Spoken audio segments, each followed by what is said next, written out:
Good morning Sunny. चलो wake up. नहीं उठना? ओके स्लीप, लेकिन मुझे तो उठना पड़ेगा। ओ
कभी ढूंढ ना पाऊंगा।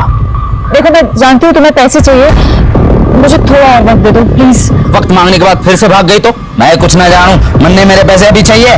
मेरे पास पैसे नहीं है अभी, मुझे बस 2 दिन का वक्त चाहिए। मैं खुद तुम्हें फोन करूंगी। अगर 2 दिन में तेरा फोन ना आया ना तो तीसरे दिन बहुत खलेगा तन्ने।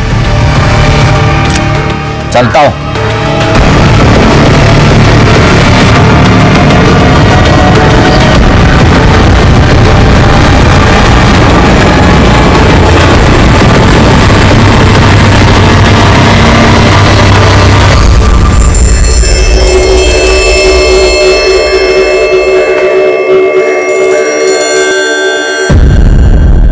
रोशनी प्लीज, मुझे गहने गिरवी रख के मुझे शर्मिंदा मत करो।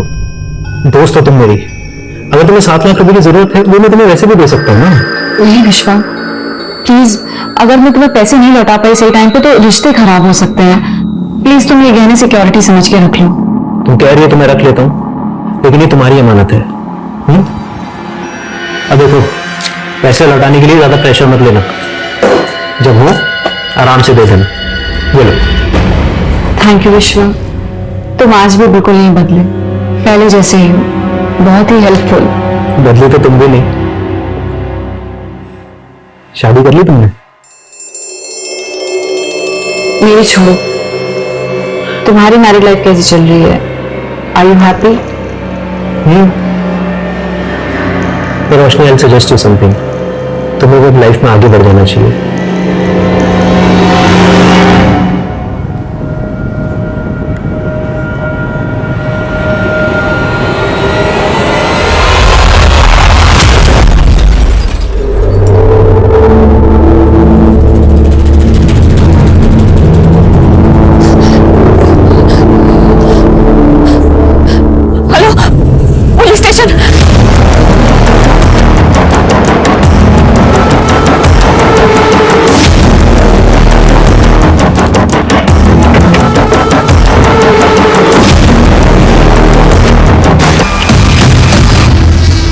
Patrolling team alert, all patrolling team alert. Makrana road से एक व्हाइट कलर की कार में एक आदमी को किडनैप किया गया। चारों तरफ नाकाबंदी तेज कर दो। हर सफेद गाड़ी को चेक करो, कोई भी गाड़ी बचनी नहीं चाहिए। और है ना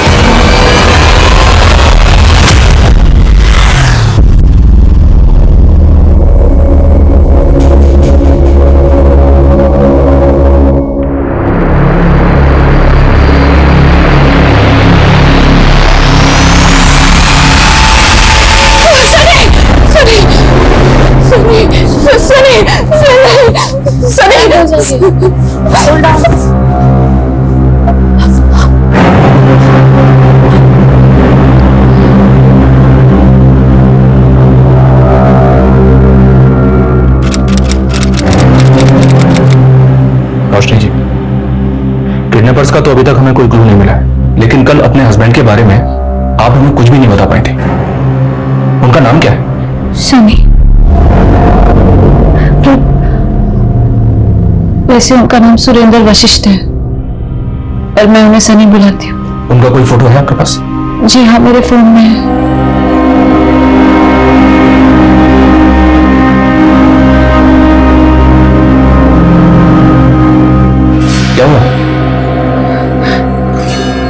फोटोज नहीं मिल रहा।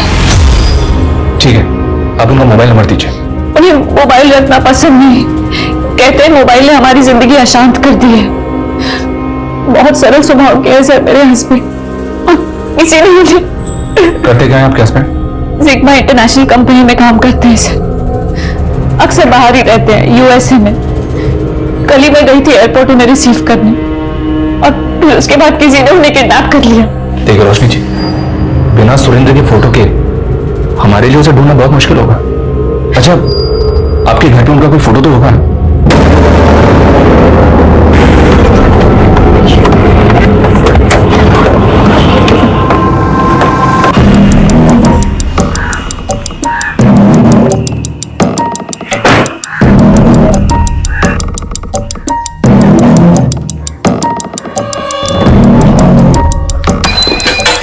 सर मैं 1 मिनट में।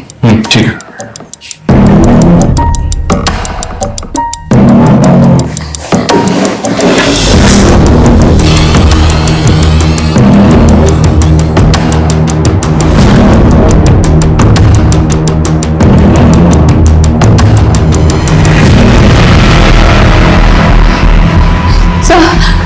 सर ये है मेरे पति का फोटो।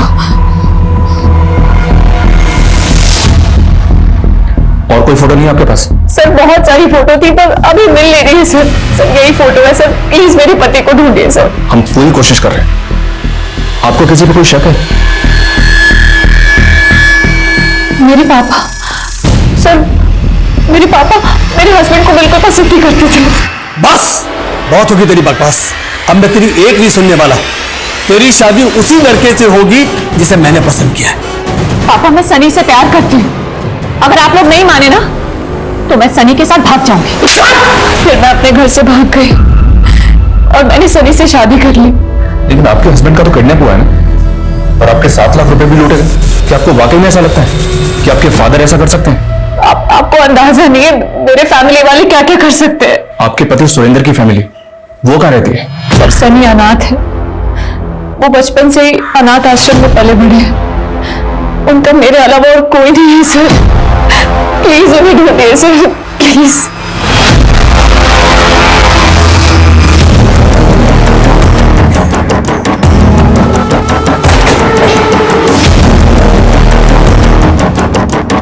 सर रोशनी भले ही मेरी मर्जी के खिलाफ जाकर यहाँ से भाग गई थी, पर पिछले 3 महीने से वो कहाँ है मुझे मालूम नहीं। और मुझे ये तक नहीं पता कि उसने शादी कर ली है।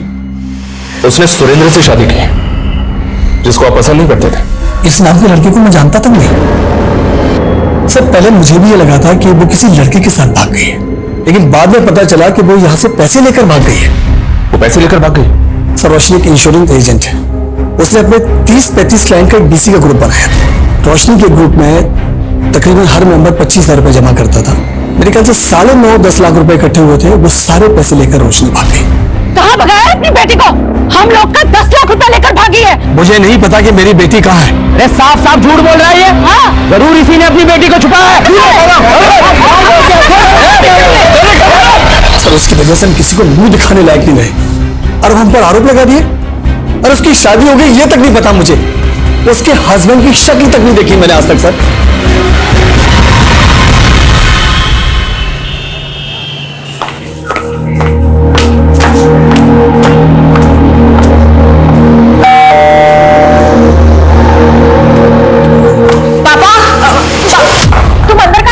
ये घर अभी तक पापा का है, तुम मुझे ऐसे अंदर आने से रोक नहीं सकती हो। खुशी तुम मुझे गलत समझ रही हो, तुम्हारे पापा सच में घर पर नहीं है, तुम बाद में आ जाना।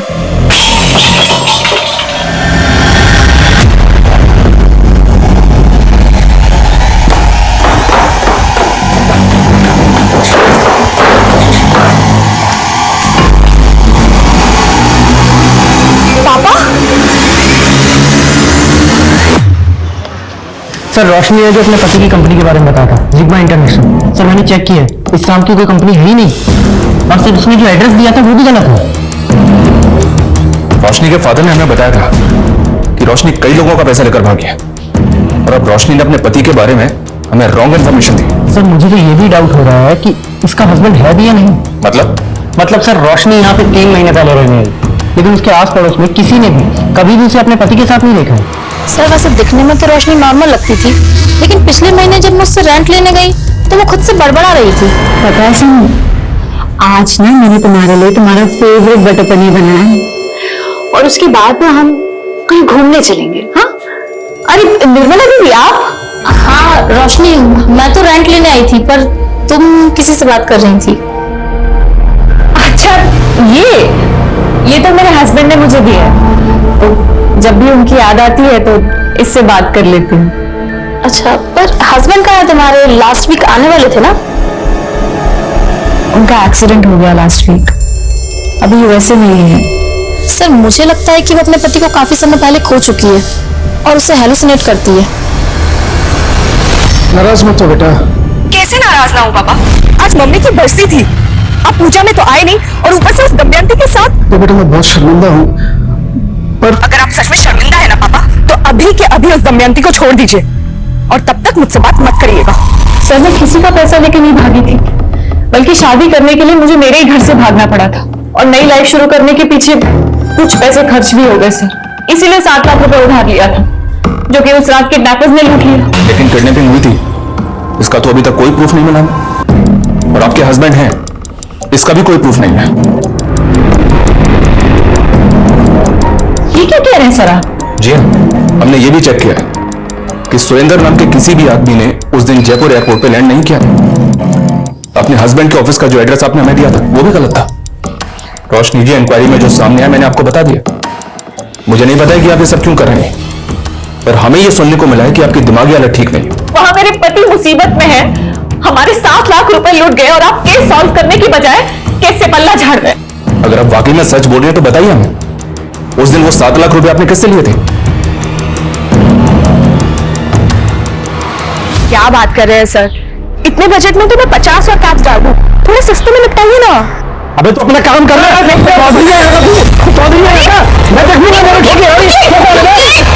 क्या कर रहे हैं आप?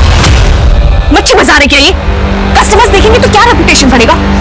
आप प्लीज जाइए। Thank you. उमेश, ये क्या है?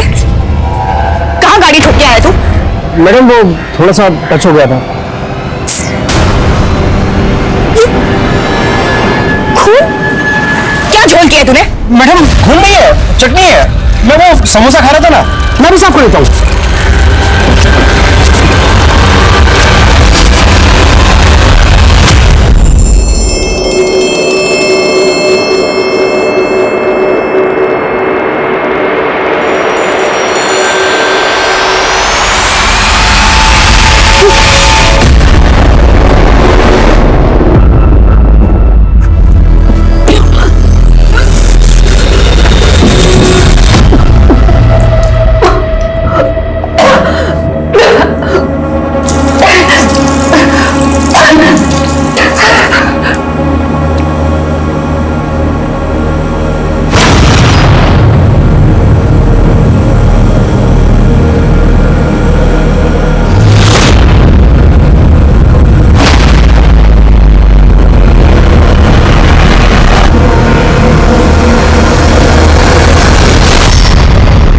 पिछले 3 महीने से तुम्हारी 3 गाड़ियों की EMI नहीं पहुंची है। मालूम है ना, अगर किसी की 2 EMI बाउंस होती तो गाड़ी उठा लेता हूँ।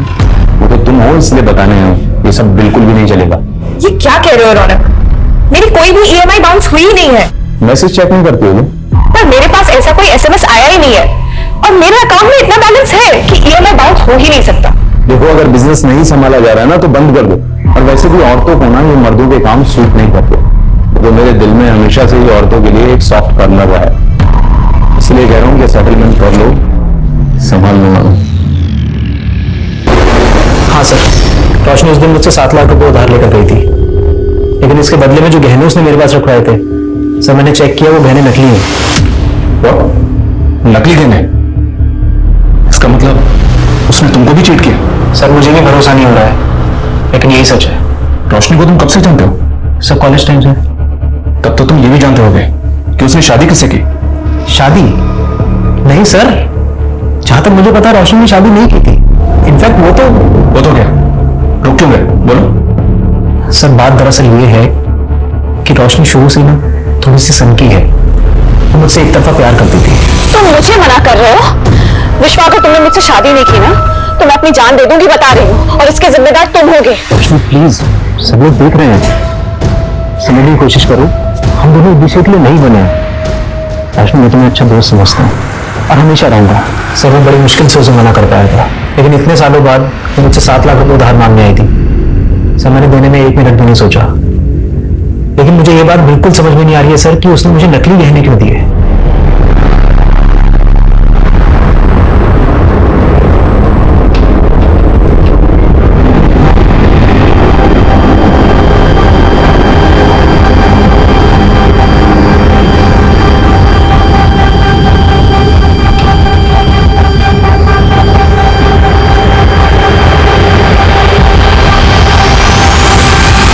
दिमागी संतुलन खो बैठी थी, और अगर उसकी शादी नहीं हुई थी तो उसे प्रेग्नेंट किसने किया? ये तो साफ था कि रोशनी की जिंदगी में कोई आदमी था, लेकिन वो उसका पति था या नहीं, ये कभी साफ नहीं हो पाया। रोशनी चीखती रही कि उसके पति को किडनैप किया गया, उसकी जान खतरे में, और किसी ने उसकी बात नहीं सुनी। तो क्या नाइंसाफी सिर्फ रोशनी के साथ हुई थी या उसके पति सुरेंद्र के साथ भी?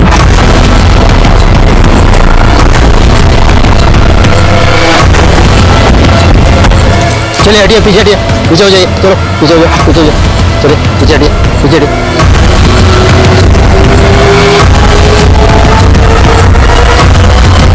चेहरा बुरी तरह से बिगाड़ा गया है ताकि शिनाख्त ना हो सके। बॉडी को पोस्टमार्टम के लिए भेजो सर, और मिसिंग कंप्लेंट स्कैन करो ताकि शिनाख्त के लिए मिल सके।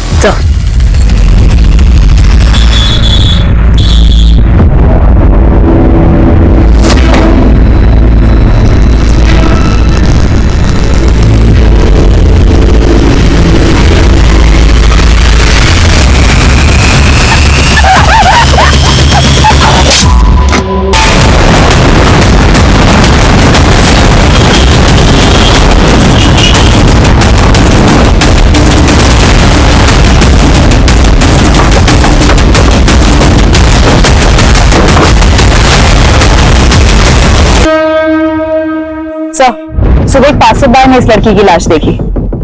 लाश को देखकर लग रहा है कि मर्डर कल रात को हुआ था। खुशी की बॉडी हमें एमजी रोड पर मिली। वो कहाँ जा रही थी? सर, मुझे इसके बारे में कुछ भी नहीं मालूम। अब उससे आखिरी बार कब मिले थे? यही कोई 2 दिन पहले। 2 दिन से वो कहाँ थी?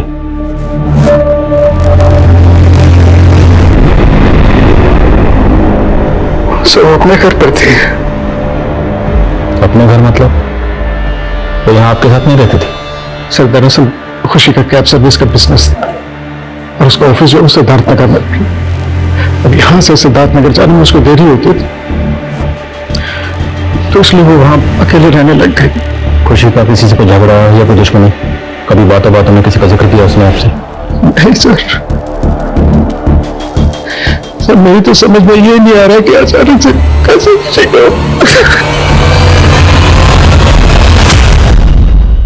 तो ये कैब खुशी की कैब सर्विस कंपनी वाली कैब है। हत्या वाले दिन एमजी रोड के एक सीसीटीवी में कैप्चर हुई है, जहां से कुछ ही दूरी पर हमें खुशी की लाश मिली थी।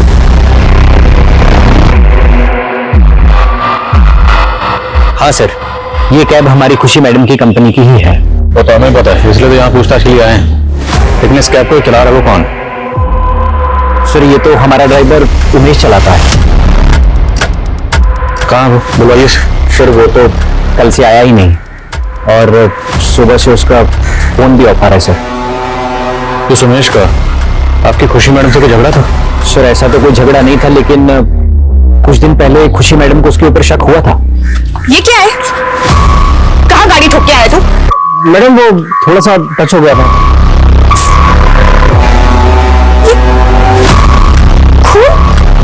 क्या झोल किया तूने? मैडम, खून नहीं है, चटनी है।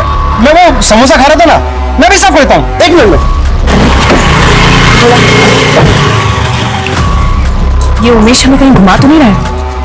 पता नहीं कोई झोल करके आया हो तो देने के देने पड़ जाएंगे। पता करो कि ये कैब कहाँ लेके गया था। सर, ऐसा तो कुछ मुझे पता नहीं चला था उमेश के बारे में, पर हाँ सर, हो सकता है कि उमेश ने कोई झोल किया हो जिसके बारे में खुशी मैडम को पता लग गया हो, और इसलिए उसने खुशी मैडम के साथ।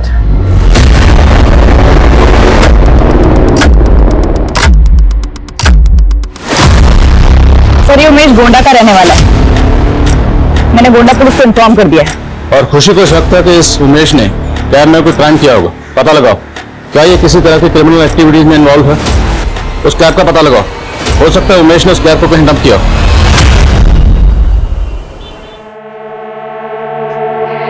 Happy birthday Shoaib, surprise. मैंने तुझसे कहा था ना तेरे 18 बर्थडे पे तुझे कार गिफ्ट करूंगी। मैंने अपना प्रॉमिस पूरा किया।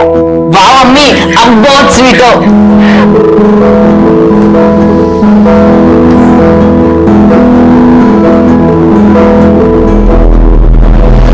अम्मी, अम्मी ये तो पुरानी कार है। हाँ बस 1-2 साल, तू इसको चला के ड्राइविंग में अपना हाथ तो साफ कर ले, फिर नई दिलवा दूंगी। Happy birthday.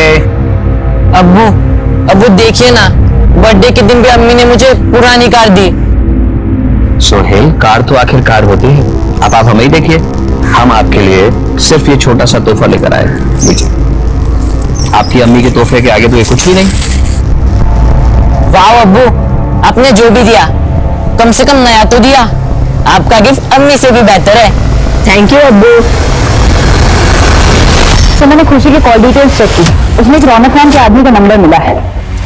पता करो ये रौनक कौन और इसका खुशी के साथ क्या कनेक्शन है। सर रौनक तो एक फाइनेंस कंपनी में रिकवरी एजेंट है और खुशी मैडम ने उसकी फाइनेंस कंपनी से अपनी कई सारी कैब्स फाइनेंस करवाई थी। तो रौनक का खुशी के साथ पैसों को लेकर कभी कोई झगड़ा हुआ? पर मेरे पास ऐसा कोई एसएमएस आया ही नहीं है और मेरे अकाउंट में इतना बैलेंस है कि ईएमआई बाउंस हो ही नहीं सकता। देखो, अगर बिजनेस नहीं संभाला जा रहा है ना तो बंद कर दो। और वैसे भी औरतों को ना ये मर्दों के काम सूट नहीं करते, इसलिए कह रहा हूँ कि सेटलमेंट कर लो, संभाल लो। हिम्मत कैसे हुई मुझे छूने की? तूने मुझे चाटा मारा? मुझे बिजनेस करेगी ना तू देख अब मैं क्या करता हूं। छोड़ूंगा नहीं तुझे। इस रौनक का उमेश से भी कोई कनेक्शन है? सर कह नहीं सकता। आप तो बहुत शातिर निकले। क्यों बोला? मेरे बेटे को भी अब आपने अपना बना लिया। आपको जलन हो रही है क्या? नहीं, खुशी हो रही है। सॉरी, मैं गलती से आ गया।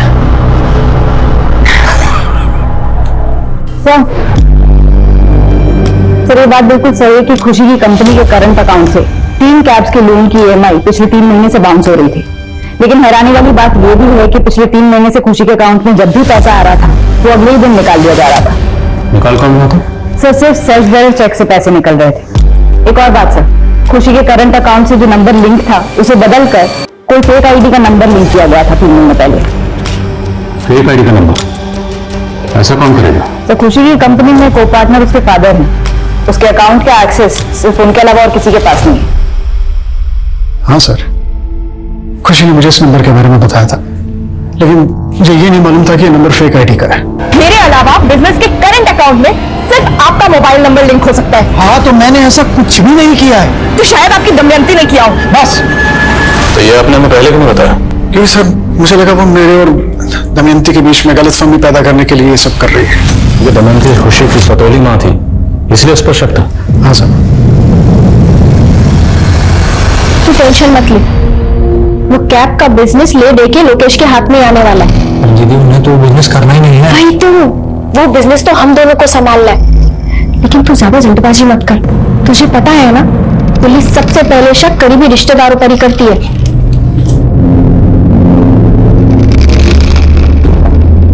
संभालिए अपने आप को। अगर आप ही हिम्मत हार जाएंगे तो खुशी के सपनों का क्या होगा? उसका कैब का बिजनेस। काश मैंने खुशी की बात पर भरोसा करके वो सब पता करा लिया होता।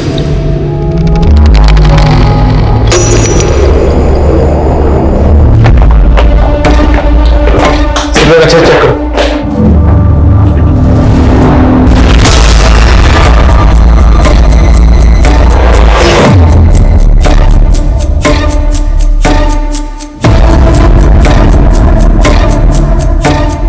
लैपटॉप का चार्जर है, लैपटॉप नहीं है। हाँ तो लैपटॉप गायब किया गया। सर यहाँ कुछ भी सस्पिशियस नहीं मिल रहा है। पता करो खुशी के अलावा यहाँ और किसका इसका आना जाना था, और खुशी का सोशल मीडिया अकाउंट खंगालो। Sir excuse me sir. Hello sir, Umesh की इंफॉर्मेशन मिली है। यूपी के उन्नाव में छुपा हुआ है अपने चाचा के यहाँ। हाँ सर। सर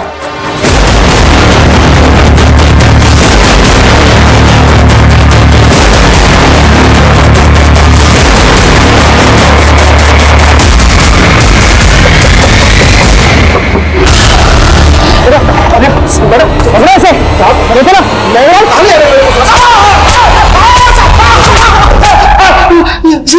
साहब मैंने कुछ नहीं किया साहब ना मैंने पहले कोई जॉब किया था जिसको लेकर खुशी मैडम पे शक कर रही थी और ना मैंने अभी कुछ किया साहब। तो भागा क्यों था? वो मेरी कैब चोरी हो गई थी साहब। मैं जे रोड पर गाड़ी पार्क करके टॉयलेट करने के लिए गया था। जब वहां से वापस आया तो गाड़ी वहां पर नहीं थी साहब। गाड़ी चोरी होने की वजह से मैं बहुत डर गया था साहब, इसलिए मैं अपने चाचा के घर चला गया था। तेरी कैब में तेरे खिलाफ सबूत था और आप कैब चोरी होने की झूठी कहानी बना रहा। मैं सच बोल रहा हूँ साहब। तेरी कैब चोरी हुई थी ना? जी साहब। और जहां से चोरी हुई वो जगह तो याद होगी? हाँ साहब याद है। इतनी जल्दी क्या थी जाने की, थोड़ी देर और रुक जाते। अरे काम धंधे के लिए तो आदमी को घर से बाहर जाना ही पड़ता है। कुछ समय की बात है, हमारा प्लांट रेडी हो जाएगा, फिर हम सब लोग साथ में ही रहेंगे। फिलहाल हम चलते हैं, हमें देर हो रही है। खुदा हाफिज। खुदा हाफिज। चलो अब्बू, मैं आपको छोड़ देता हूँ। चलो।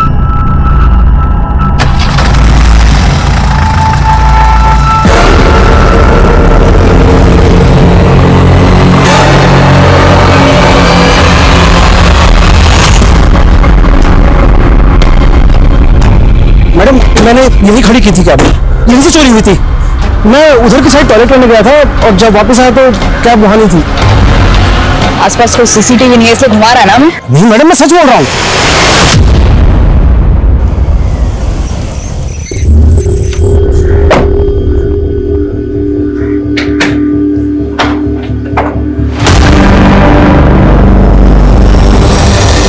अम्मी, ये आदमी क्यों आया था यहाँ पे? सोहेल, तमीज से बात कर। चाचा जाने वो तेरे, उन्होंने अब्बू की तो इज्जत नहीं की कभी। और आप? सर उमेश अभी भी वहीं का वही है और रौनक पर कोई लीड नहीं मिल रही है। रौनक लखनऊ का रहने वाला और उसकी फैमिली का कहना है कि खुशी के मर्डर से पहले से ही रौनक उनसे टच में नहीं था। तुमने बताया था कि रौनक का फोन खुशी के कत्ल से पहले ही बंद हो गया था, राइट? राइट। फोन बंद कहाँ हुआ था? और रौनक सेम एज ग्रुप का। सर अगर वो लाश रौनक की है तो इसका मतलब रौनक का मर्डर खुशी के मर्डर से पहले हो गया था। फिलहाल पहले ये कंफर्म करते हैं कि लाश रौनक की है या नहीं। लखनऊ से उसकी फैमिली को बुलवाओ। सर मैं खुशी की सीडीआर फिर से चेक की, उसमें एक नंबर ऐसे मिला है जो फेक आईडी पे लिया गया था। ये नंबर से, ये नंबर पहले विजयनगर में एक्टिव था लेकिन अब बंद आ रहा है। विजयनगर? वहां तो खुशी के फादर रहते हैं। हाँ सर, और खुशी के फादर का साला कांता वो भी वहां पे रहता है। खुशी के मर्डर से पहले कांता अपनी बहन दमयंती से काफी टच में था और सर खुशी की कांता और दमयंती से बिल्कुल नहीं बनती थी। बुलाओ इस कांता को। सर वो दीदी है मेरी, तो मैं तुमसे मिलने जाऊंगा ही ना। तुम्हारी दीदी ने एक ऐसे शख्स से शादी की जो तुम्हारी दीदी से उम्र में बड़ा है, पहले से शादीशुदा है और एक जवान बेटी का बाप है। क्यों? जाहिर सी बात है, तेरी दीदी की नजर उसके बिजनेस और उसके पैसे पर रही होगी। सर साहब आप जो समझ रहे हैं वो गलत है, और सर जो आप बोल रहे हैं वो उसका सबूत क्या है आपके पास? वक्त आने दे, सबूत भी पेश करेंगे। तू और तेरी बहन दोनों हमारे रडार में है, गलती से भी कहीं भागने की कोशिश मत करना। वो लोग बेवजह मेरे भाई को थाने लेकर गए और आप यहाँ चुपचाप बैठे। कोई खुशी आपके दिमाग में जो शक का कीड़ा डालकर गई है उसे आप सच तो नहीं समझ रहे? शक तो ना हो रहा है मुझे, और अगर मुझे पता चला कि तूने और तेरे भाई ने मिलकर कुछ भी किया है, छोड़ूंगा नहीं तुम दोनों को। आपका शक सही निकला सर रौनक का मर्डर खुशी के मर्डर से पहले ही हो चुका था। खुशी के घर से उसके लैपटॉप का गायब होना और उसके कॉल रिकॉर्ड में एक फेक नंबर का मिलना और उसकी कंपनी के करंट अकाउंट से एक फेक आईडी से लिए गए नंबर का लिंक होना, जाहिर सी बात खुशी किसी बड़ी साजिश का शिकार हो गई थी। मुझे खुशी के सोशल मीडिया अकाउंट और कॉन्टैक्ट की एक डिटेल चाहिए।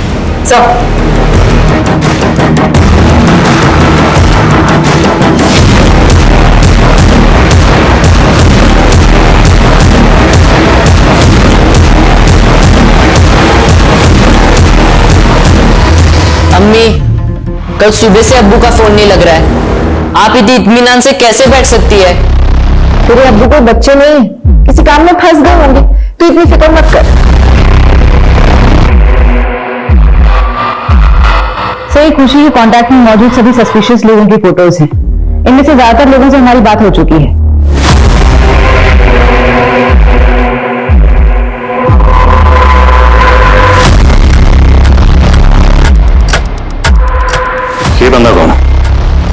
क्लियर पिक्चर है? नहीं सर, ये इकलौता फोटो है। इनफैक्ट अभी तक हम इसकी पहचान भी नहीं कर पाए हैं, इसलिए सबसे ज्यादा शक हमें इसी पर है। पुलिस ने खुशी के मर्डर का मोटिव रखने वाले सभी सस्पेक्ट्स को खंगाल लिया था, लेकिन ये हत्या इतनी शातिर ढंग से की गई थी कि कातिल के खिलाफ कोई सबूत ही नहीं मिल रहे थे।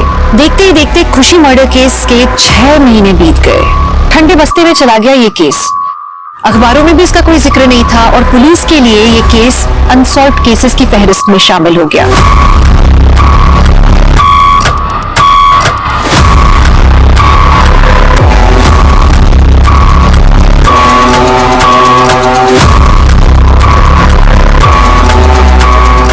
पर पता है, दुख की बात ये थी कि दोनों के परिवार भी इनके लिए लड़ नहीं रहे थे। कैसी इंफॉर्मेशन? सर, वो आदमी जिसका फोटो खुशी के सोशल मीडिया पर मिला था, उसकी मिसिंग कंप्लेंट दर्ज हुई है भोपाल में। सर ये देखिए, इसका नाम जावेद है। भोपाल में इसकी बीवी और बेटा रहते हैं। बेटे को शक है कि उसके चाचा जाकिर ने इसे गायब किया। भोपाल, ये खुशी है, लखनऊ की रहने वाली थी। हमें जावेद की फोटो इसके सोशल मीडिया अकाउंट पर मिली। क्या वैसे जानती? नहीं सर, मैं इसे नहीं जानती। हो सकता है जावेद का इससे कोई प्रोफेशनल रिलेशन हो। जावेद काम क्या करते हैं? सर पहले वो एक आईटी कंपनी में जॉब करते थे, लेकिन अब हैंडलूम का खुद का बिजनेस शुरू करने वाले थे। उसी सिलसिले में फतेहपुर सीकरी गए थे, वहाँ एक प्लान जानना चाहते हैं। लेकिन सर जब से वहाँ गए हैं उनका कोई अता पता नहीं है। अच्छा, आपको ऐसा लगता है कि आपके अबू जावेद को आपके चचा जाकिर ने गायब किया है? जी सर। क्यों? क्योंकि वो अब्बू को बिल्कुल पसंद नहीं करते थे और अम्मी भी। शोएब सर, मेरे बेटे को भी गलत फहमी हुई है। माना जाकिर मेरी और जावेद की शादी से खुश नहीं था, लेकिन ऐसा कुछ नहीं है।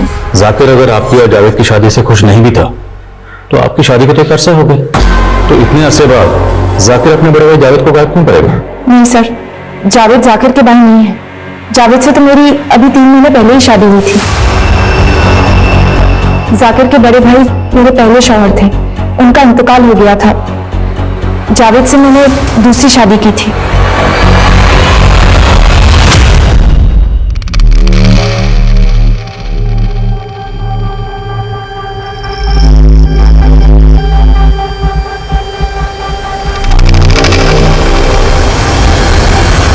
तो तन्वी ने जिस आईटी कंपनी के बारे में बताया था, मैंने वहां पता किया। जावेद उस कंपनी का एम्प्लॉय नहीं था और ना ही लोकल पुलिस को यह इन्फॉर्मेशन थी कि जावेद फतेहपुर सीकरी में कोई हैंडलूम प्लांट लगाने वाला था। ये क्या कह रहे हैं सर आप?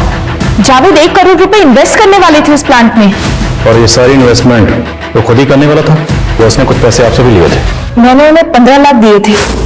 वो आईटी कंपनी का जॉब छोड़कर अपना खुद का बिजनेस शुरू करने वाला था। वर्मा किसी आईटी कंपनी में काम नहीं करता था, झूठ बोला उसने आपसे। आप उसके कांटेक्ट में कैसे? या आपने उससे शादी कर ली? एक मैट्रिमोनियल साइट पे टच में आए थे हम लोग, आपस में चैट करके अच्छा लगा तो मिलने का फैसला किया। मैं एक आईटी कंपनी में इंजीनियर हूँ, 50 लाख रुपए का एनुअल पैकेज है मेरा। लेकिन मेरी पहली पत्नी सिर्फ मेरे पैसों से प्यार करती थी, मुझसे नहीं। मेरी लाख कोशिशों के बावजूद मैं उसमें सच्चा प्यार ढूंढ नहीं पाया और हम अलग हो गए। और एक मुलाकात में ही आप उससे इतनी मुतासिर हो गई कि बिना उसकी बैकग्राउंड चेक की अपने से शादी कर ली। सपने में भी नहीं सोच सकती थी जावेद मुझे इतना बड़ा धोखा देंगे।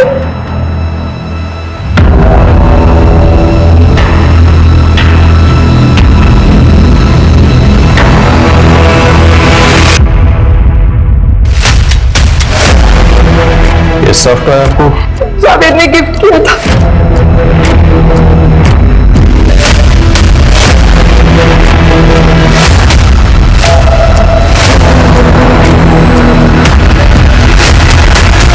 से खुशी भी एक मैट्रिमोनियल वेबसाइट पर एक्टिव थी। इस वेबसाइट पर ये एक नकुल नाम के लड़के से कांटेक्ट में थी। ये नकुल की प्रोफाइल है। मतलब तकरीबन 9 महीने पहले ये खुशी की जिंदगी में आया नकुल बन के। खुशी के साथ 3 महीने रहा, फिर तन्वी की जिंदगी में आया जावेद बन के। तन्वी को 15 लाख का चूना लगाकर फरार हो गया। और तन्वी के केस में उसके पैसे गायब हुए। पहले तो इसने खुशी के साथ भी किया होगा, याद है? खुशी की कंपनी का करंट अकाउंट पूरा का पूरा साफ हो गया था, इसने किया होगा। इसकी फोटो सभी पुलिस हेडक्वार्टर में सर्कुलेट करो और चेक करो, इसने और बहुत से फेक प्रोफाइल्स बनाए होंगे। सब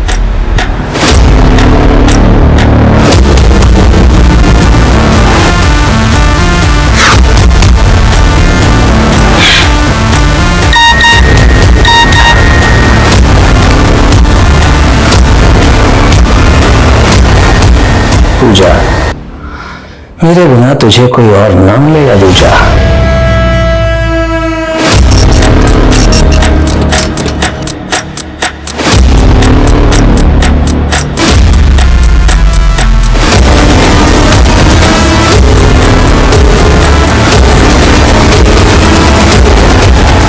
तकरीबन 1.5 साल पहले रोशनी ने सुसाइड किया। पोस्टमार्टम के बाद पता चला कि वो मौत के वक्त प्रेग्नेंट थी। उसकी डेथ के बाद हमें रियलाइज हुआ कि रोशनी की बात ना मानना हमारी सबसे बड़ी भूल थी। हमें तो ऐसे लग रहा था कि उसकी दिमागी हालत ठीक नहीं है और शायद उसी वजह से वो एक सॉफ्ट टॉय के अंदर अपने पति को हेलुसिनेट कर रही है। Soft toy? जी हाँ। आपके पास सॉफ्ट टॉय का कोई रेफरेंस पिक्चर है? हाँ, फोटो है उसका। ये लीजिए।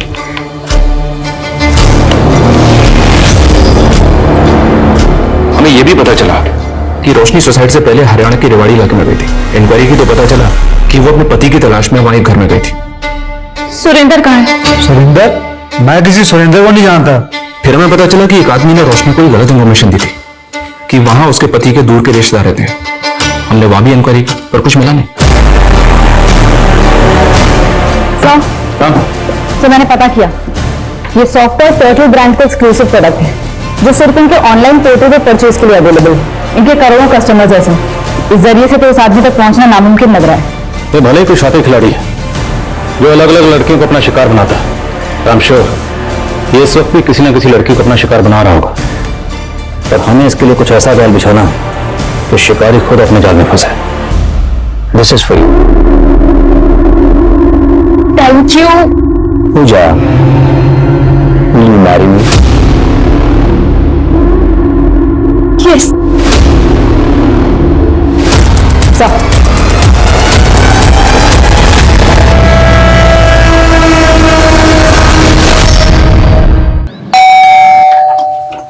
जी मैम कुरियर।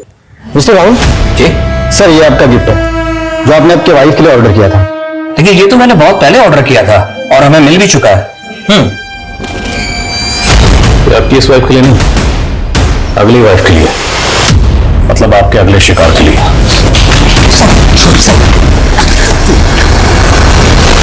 रोशनी कोई अकेली लड़की नहीं थी, उससे पहले मैंने कई लड़कियों की जिंदगी बर्बाद की। हाँ, रोशनी कुछ जरूरत से ज्यादा ही बेवकूफ थी, क्योंकि मेरे ही कहने पर उसने अपने इंश्योरेंस क्लाइंट का पैसा इन्वेस्ट करने के लिए उठा लिया और वो पैसा लेकर हम दोनों ने भागकर शादी कर ली। कुछ वक्त उसके साथ गुजारने के बाद मैंने उससे कहा कि मैं सारा पैसा शेयर बाजार में लगा दूंगा और उसे डबल करके दूंगा। वो मान गई। बस उससे पीछा छुड़ाने के लिए मैंने उसे एक झूठ और बोला कि ऑफिस के काम से मैं यूएस से जा रहा हूं। रोशनी के हिसाब से मैं फोन तो यूज करता ही नहीं था। हाँ, उसके ईमेल्स चैट्स आते थे मेरे पास। मैंने भी उसे एक मेल कर दिया कि उसका सारा पैसा डूब गया। उस बेवकूफ को फिर भी मुझ पर शक नहीं हुआ। उसने मुझसे कहा कि वो अपने तमाम जेवर मार्केट में गिरवी रख के पैसा उठा लेगी, लेकिन वो जानती नहीं थी कि मैं पहले ही उसके जेवर गायब कर चुका हूं और उनकी जगह नकली जेवर मैंने रख दिए। फिर उसने मुझे बताया कि उसके किसी दोस्त ने उसे 7 लाख रुपए उधार दिए हैं। मेरा लालच और बढ़ गया। मैंने उससे कहा कि मैं इंडिया आ गया हूं और जयपुर एयरपोर्ट के बाहर उसे मिलने के लिए बुलाया। साथ ही मैंने अपने 2 दोस्तों को पैसा देकर खरीद भी लिया था अपनी मदद के लिए।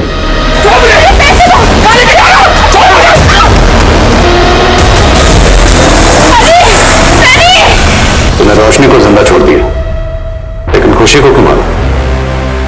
उसे मारने का कोई इरादा नहीं था मेरा। वो तो मेरे काम की कौड़ी थी। पहला वो अपने घर से अलग रहती थी और दूसरा उसके फादर से उसकी बनती नहीं थी। खुशी, तुम्हें लगता है वो हाँ करेंगे? मुझे किसी के हाँ की जरूरत नहीं है नकुल। एक बार मेरा बिजनेस सेट हो जाए, उसके बाद हम शादी कर लेंगे। और फिर ना, एक मिनट अर्जेंट है। एक दिन मौका पाकर मैंने उसकी नेट बैंकिंग का पासवर्ड और तमाम जरूरी डिटेल्स निकाल ली और उसका फोन नंबर हटाकर अपना नंबर लिंक कर दिया और फिर धीरे धीरे मैं उसके अकाउंट को खाली करता रहा। उसको विड्रॉल के अलर्ट मैसेजेस भी नहीं मिलते थे, लेकिन एक दिन मेरा फोन उसके हाथ लग गया। नकुल, मैंने तुमसे इतना प्यार किया और तुमने इतना बड़ा धोखा दिया। मेरी अकाउंट से इतना बड़ा फ्रॉड। उस दिन रौनक खुशी की लोन रिकवरी की वार्निंग देने आया था और हम दोनों को झगड़ा करते हुए देख लिया।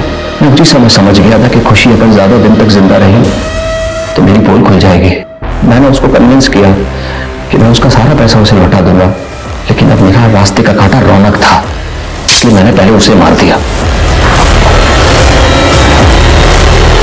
क्योंकि अगर मैं खुशी को पहले मारता तो रौनक दवा बन के आपके सामने आ जाता और मुझे पकड़वा देता। और रही बात खुशी की, तो मुझे पता था कि वो उस दिन उस रोड से जाने वाली है और उसका ड्राइवर उसे पिकअप करने आने वाला है, इसलिए मौका पाकर मैंने उसी की कंपनी के कैब को चुरा लिया।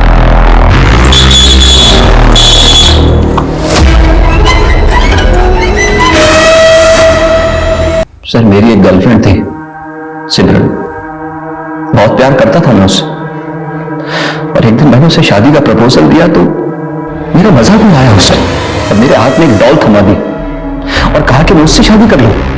यहां लगी मेरे यहां। उस दिन से मुझे लड़कियों से नफरत हो गई। मेरा मजाक उड़ाकर डॉल दी थी ना, मैंने कसम खाई कि इनके हाथ में गुड्डा थमा के इनकी जिंदगी बर्बाद कर दूंगा। Con man, but now you are con man. इधर उधर की हवा बहुत खाली, अब जरा जेल की हवा खाओ। हम सब शादी को बहुत अहमियत देते हैं। जीवन साथी की तलाश को लेकर हम सबको यही सलाह देते हैं कि सतर्क रहें, क्योंकि एक गलत फैसला बहुत बुरा अंजाम दे सकता है। लेकिन फिर भी कई रिश्ते सफल नहीं होते। वो ऐसे गुनाहों की सूली चढ़ जाते हैं जिसमें रोशनी और खुशी जैसी लड़कियां अपनी जान गंवा देती हैं। मेरे कहने का मतलब है कि ऊपरी आवरण का चकाचौंध धोखे भरा भी हो सकता है। किसी से रिश्ता जोड़ने से पहले आंखें मूंद के आप भरोसा न करें, क्योंकि कुछ निर्णय पछताने तक का मौका नहीं देते। तो आपके उज्जवल भविष्य की आशा के साथ मैं दिव्यांका त्रिपाठी दहिया लेती हूँ आपसे विदा। फिर मिलूंगी एक नए केस के साथ। तब तक देखते रहिए क्राइम पेट्रोल सतर्क, वुमेन अगेंस्ट क्राइम। एक औरत पर वार, अब हर औरत का भार। जय हिंद।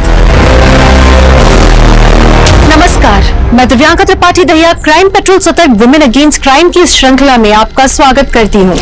धैर्य, समय और उम्मीद से बना हुआ वो बांध है जिसके टूटने का खतरा हमेशा ही बना रहता है।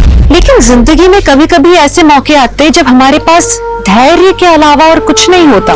कुछ ऐसा ही हो रहा था हमारी आज की कहानी में एक पिता के साथ। 20 साल पहले हुए हादसे की सच्चाई जानने के लिए इस पिता ने 20 साल का लंबा इंतजार किया। 20 साल सुनने में ही कितने लंबे लगते हैं। सोचिए, इंसाफ के लिए ये 20 साल, धैर्य के लिए ये 20 साल एक पिता के लिए कितने ज्यादा लंबे रहे होंगे।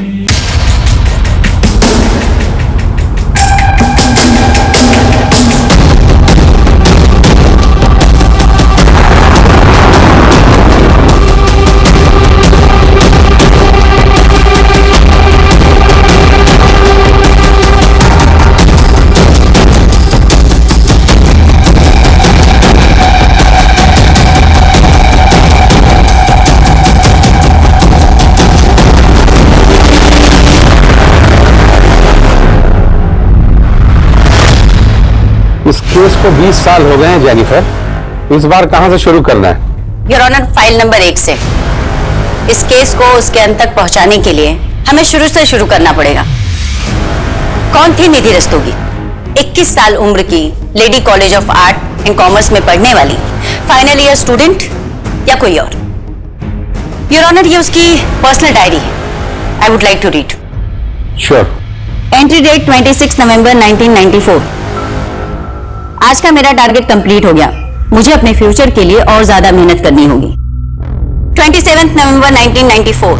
आज का दिन बड़ा अच्छा था। मेरे सेमेस्टर रिजल्ट से पापा बहुत खुश थे। वैसे मैं खुद को तो कॉन्ग्रेचुलेट करना भूल गई। मिसेस डायरी, अब मैं टीचर बन गई हूँ, मैथ्स टीचर। 600 रुपीज सैलरी है मेरी। सिर्फ 100 रुपए अपने लिए रखूंगी और 500 रुपए पापा को दिया करूंगी। I am very happy.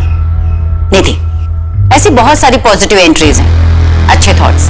Your honour, निधि की मौत के कुछ हफ्ते पहले से उसी के घर से इस केस की शुरुआत हुई।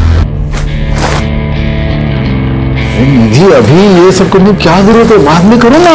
अरे बस हो गया पापा। अभी जाना जरूरी है क्या?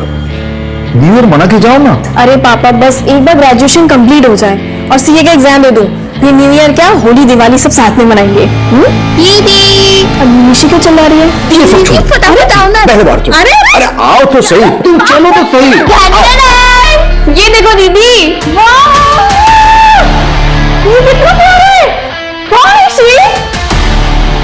ये तुमने सजाया? हाँ दीदी, और ये देखो दीदी, सेंटा का बास्केट जिसके अंदर सेंटा हमारे गिफ्ट्स रखेगा। सुन लिया ना सेंटा? क्या नहीं समझी?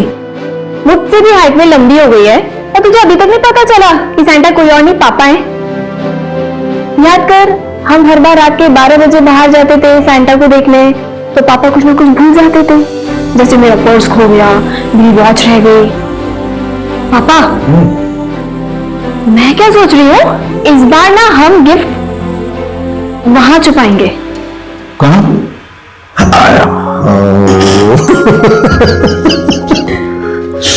बच्चों, ये सेंटा जो है ना, ये असल में होता है, अदरवाइज तुम दोनों जैसा प्यारा सा गिफ्ट मुझे कैसे मिलता?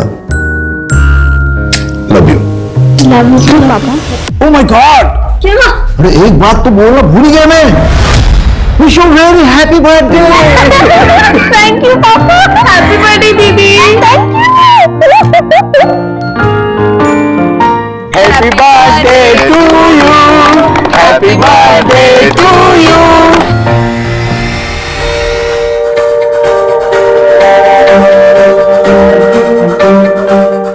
निधि की पढ़ाई लिखाई में तो बहुत खर्च होता होगा ना, क्योंकि पंजिम के अच्छे कॉलेज में पढ़ती है ये।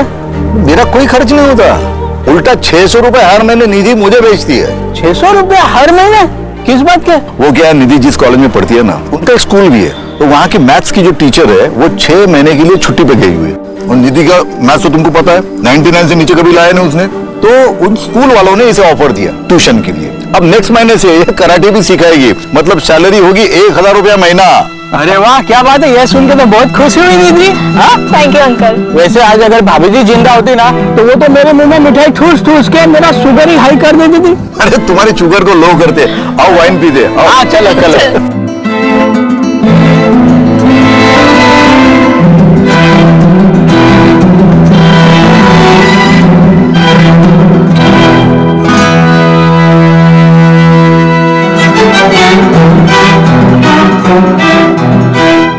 कर बेटा, और हाँ 24 घंटे ना किताबों में घुसे मत रहना, थोड़ा खाने पीने का भी ध्यान रखना है?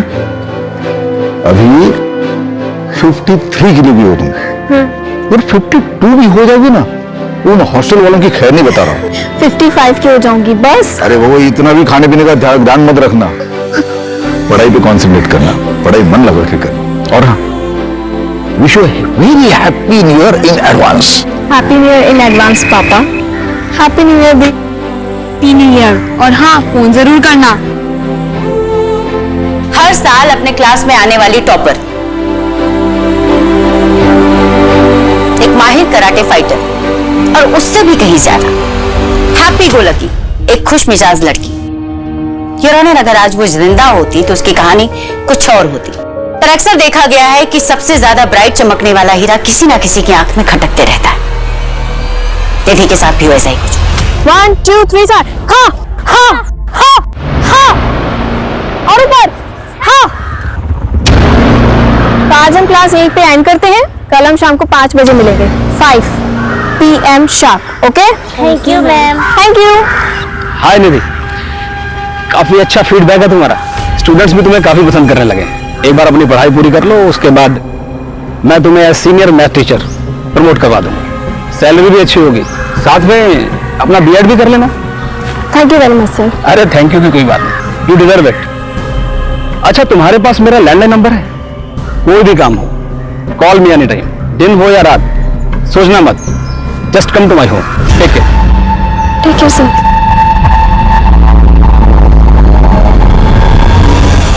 सामान किसने फेंका? मैंने। जानवी, तुम्हारा प्रॉब्लम क्या है? प्रॉब्लम है ना तू है। ये जो तेरा अटेंशन सीकर वाला एटीट्यूड है ना, ये जरा अपने पास रख। तुम्हारी प्रॉब्लम्स, प्लीज मेरी जगह से निकल जाओ, वरना क्या कर लेगी? हाँ, 2-4 कराटे के मूव्स दिखाएगी। चल दिखा, चल दिखा दिखा ओए, क्या हो रही है? चलो दोनों अपनी जगह पे। वार्डन दीदी प्लीज मेरा रूम चेंज कीजिए, मुझे यहाँ नहीं रहना। वार्डन दीदी, आप है ना इसको इस सड़ियल रूम में रहने दीजिए, आप मेरा ही रूम चेंज करवा दीजिए। Jahnavi, mind your tone.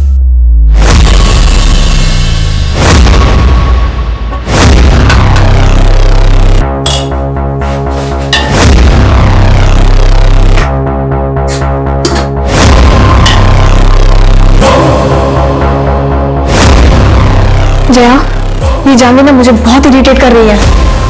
क्यों इसके मुंह लग रही है? इग्नोर कर, तू बस अपने एग्जाम्स पर ध्यान दे।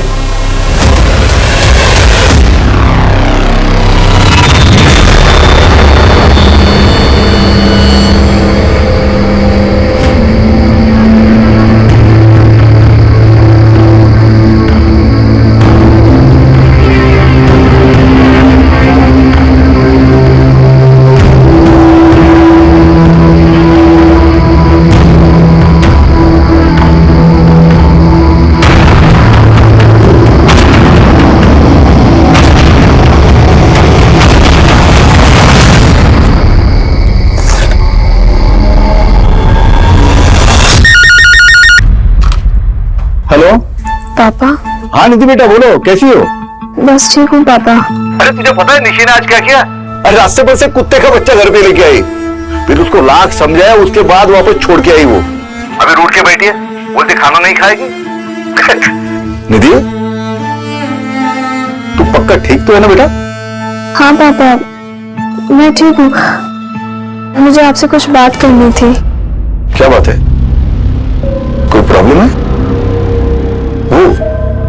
वो रितेश वहां आया क्या? नहीं पापा, रितेश की बात नहीं है। तो बेटा खुल के बोलना, क्या बात है? पापा मैं आपसे बाद में बात करती हूँ, मेरी वो दोस्त आ गई है। ठीक है तुम मुझे जरूर फोन करना, मैं इंतजार करूंगा तुम्हारे फोन का।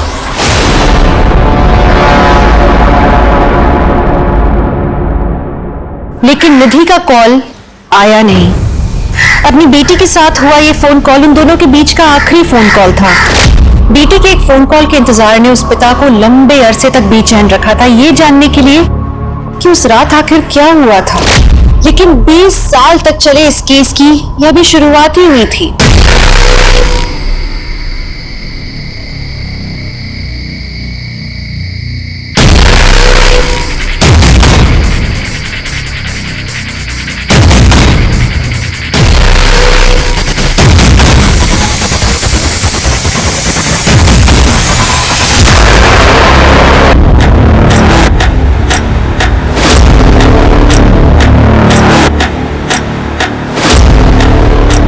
सर फोन आया था, कुछ सामान बिखरा हुआ है और लड़की सुबह से गायब है। सारे हॉस्टल को अच्छे से चेक करो।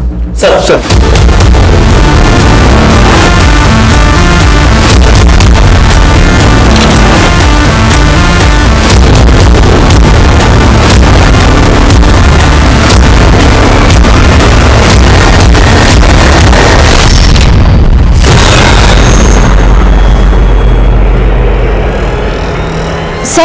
ये चप्पल तो निधि की है। उधर पूरा कमरा अच्छे से चेक करो।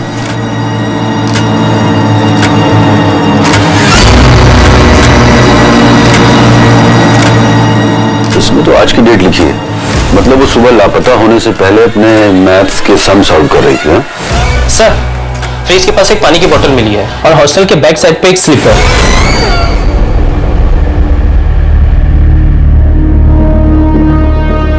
सर यहाँ मिली है चप्पल।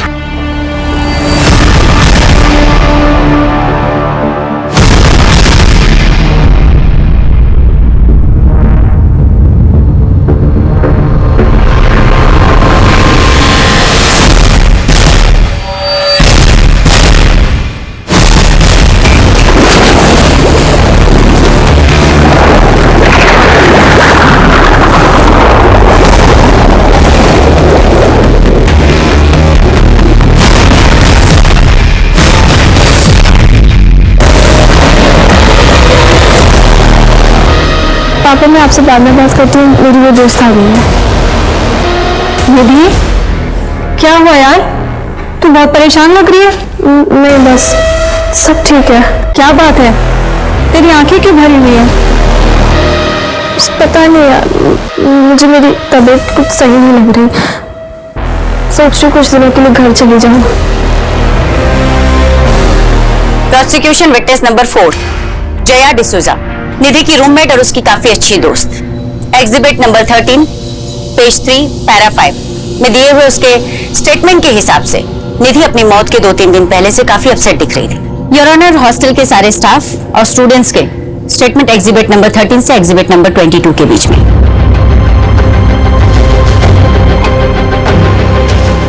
सर यकीन ही नहीं हो रहा कि निधि अब हमारे बीच नहीं रही। पता नहीं उसने ये सब किया है क्यों। क्या तुम्हें लगता है ये आत्महत्या हो सकती है? सर उसकी फैमिली में सुसाइड हिस्ट्री रही है, उसकी माँ ने भी सुसाइड किया था, और अगर निधि की लाइफ में कुछ प्रॉब्लम्स रही होगी तो हमें उसके बारे में कुछ नहीं पता। Are you sure ये सुसाइड हो सकता है? सर एक्सीडेंट भी हो सकता है, कुएं के पास का इलाका चिकना है, कई बार मेरा भी पैर फिसल गया, हो सकता है निधि के साथ भी कुछ ऐसा ही हुआ।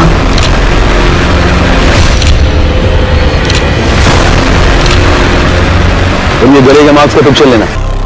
बच्ची ने सुसाइड कर लिया। आप कौन? सतीश माथुर, इस इंस्टीट्यूशन का ट्रस्टी। देखिए इंस्पेक्टर, ये जो कुछ भी हुआ है इसे जल्दी से फाइंड अप कीजिए, बच्चे डरे हुए हैं, फालतू का तमाशा हो रहा है। देखिए हमेशा से सुसाइड के अलावा भी कुछ हो सकता है, तहकीकात तो करनी पड़ेगी। ठीक है, जो कुछ भी करना है आधे घंटे में कीजिए और निकलिए यहाँ से। नीलमा जी, बच्ची के परिवार वालों को फोन कर दीजिए, जो भी मदद हो सके कीजिए, थोड़े बहुत पैसे भी दीजिएगा।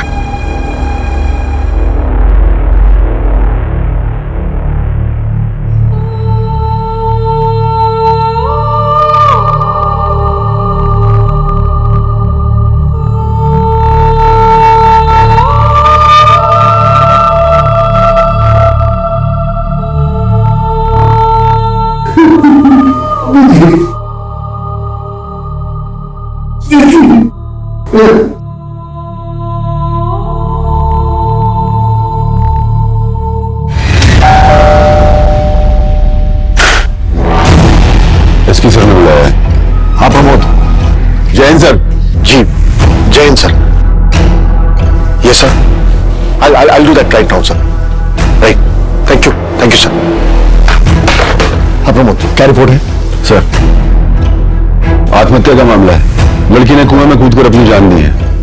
किसी बात को लेकर डिस्टर्ब थी, कोई personal issue, may be exam का प्रेशर या फिर किसी लड़के का चक्कर। पोस्टमार्टम रिपोर्ट क्या कहती है? Same sir, suicide, no foul play. लड़की की बॉडी उसके घर वालों को पहुंचा दी है। Good job. ये केस को जल्दी सॉल्व करना हमारे लिए बहुत जरूरी था, बहुत प्रेशर है। सर, अब एक काम करो, केस को क्लोज करो और कोर्ट का डेट ले लो। सर, लेकिन ये कैसे पॉसिबल है बताइए? देखिए आप शांत, नॉट पॉसिबल। सर ये लोग क्या बोल रहे हैं कि मेरी बेटी ने आत्महत्या की? ये पॉसिबल नहीं है। वो तो सीए बनना चाहती थी, उसके हाल ही में मैथ्स के टीचर की जॉब लगी थी, वो बहुत खुश थी। सर वो आत्महत्या क्यों करेगी? देखिए मैं समझ सकता हूँ कि आपके लिए मानना काफी मुश्किल है कि अब आपकी बेटी इस दुनिया में नहीं है, लेकिन सच को तो एक्सेप्ट करना ही होगा। सच ये है कि उसने आत्महत्या नहीं की है, जरूर दूसरी कोई बात है जो आप छुपा रहे हैं मुझसे। अब आप एक काम करिए, उस रितेश को जाके उठाइए, वो मेरी बेटी को परेशान करता था। हाय निधि, कैसी चल रही तेरी सीए की तैयारियां? एकदम अच्छे से। तू कैसा है? अंकल कैसे? अरे एकदम बढ़िया। परसों आ रहे तेरे घर। क्यों? मेरे घर क्यों? अरे हमारी शादी की बात कर रहे हैं। रितेश, मुझे अभी किसी से शादी नहीं करनी। इतनी बड़ी हो गई है, अब कब तक सिंगल रहेगी? और ये शादी के बाद पढ़ाई लिखाई में क्या रखा है? मैं क्या बोल रहा हूँ, मेरे घर में कोई नहीं है। देख लूंगा तुझे। सर मेरी बेटी निधि मुझे हर बात बताती थी, उसने मुझे रितेश के बारे में भी बताया था। तो मैं रितेश के घर गया, उसके बाप के साथ बात की मैंने, तो उस बात के लिए तो रितेश चुप हो गया था, लेकिन शायद ये बात उसके मन में घर कर गई हो और उसने बदला ले लिया इस बात का। तो आपके कहने का मतलब यह है कि रितेश सुबह सुबह आपकी बेटी के हॉस्टल पहुंचा, जहां पहले से बहुत सारी लड़कियां थी, और उन सबके बीच वो उसको उठाकर नीचे लाया, उसको मारा और कुएं में फेंक दिया, और किसी ने एक आवाज तक नहीं सुनी। कैसी अजीब बातें कर रहे हैं आप। देखिए अब आप हमें शांत रहने दीजिए और खुद भी थोड़ा शांति महसूस कीजिए। बेटी मरी है आपकी। महज एक हफ्ते में लोकल पुलिस टीम ने इस केस को आत्महत्या बताकर बंद कर देना चाहा, पर हिंदुस्तान की किसी भी अदालत में यह पहला ऐसा केस था जहां पर अदालत खुद ये मानने के लिए तैयार नहीं थी कि निधि ने आत्महत्या की। कोर्ट का सीधा सा सवाल था कि अगर निधि ने आत्महत्या की है तो हॉल में सामान बिखरा हुआ क्यों है, और उसकी बॉडी पर स्ट्रगल के साइन क्यों है। उसके बाद कुल मिलाकर पिछले 15 सालों में 6 टीमों ने इस केस की इन्वेस्टिगेशन की, पर उनमें से कोई भी टीम किसी भी नतीजे पर नहीं पहुंचे। फिर स्पेशल यूनिट को ये केस 5 साल पहले यानी कि 2010 में सौंप दिया गया, जिसमें मैं और मेरी टीम अपॉइंट हुए।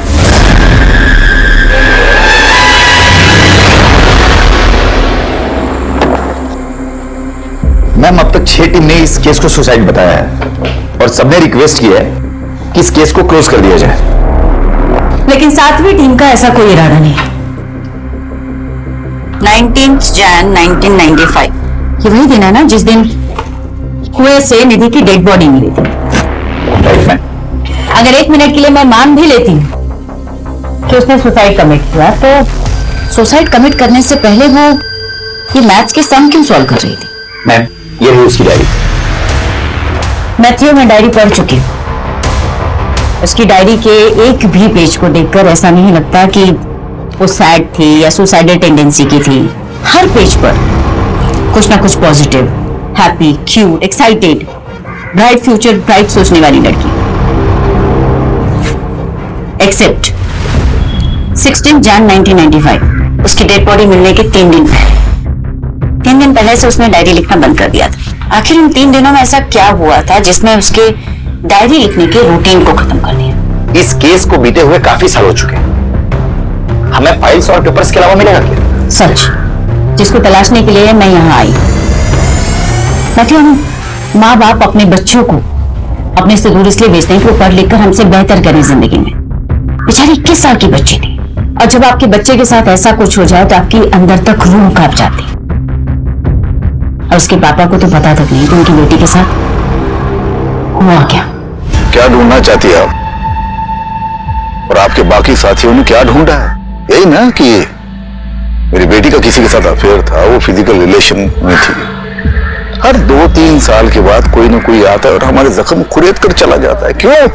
हमने मान लिया ना कि हमारी बेटी ने आत्महत्या की है, हो गया ना, बस अब जाइए यहाँ से। आपने भले मान लिया कि आपकी बेटी निधि ने आत्महत्या की थी, लेकिन हम नहीं मानते। हमें पूरा शक है कि निधि की मौत के 3 दिन पहले उसके साथ जरूर कुछ हुआ था, जिसकी वजह से वो बहुत अपसेट थी, खुश नहीं थी। शायद ऐसा कुछ जो 3 दिन बाद उसकी मौत का कारण बना। देखिए रस्तोगी साहब, मैं आपका दर्द समझ सकती हूँ। हम केस सॉल्व करने के बहुत करीब हैं। अगर आप थोड़ी सी मदद करें, थोड़ी हिम्मत दिखाएं, तो आपकी बेटी को इंसाफ जरूर मिलेगा। रस्तु,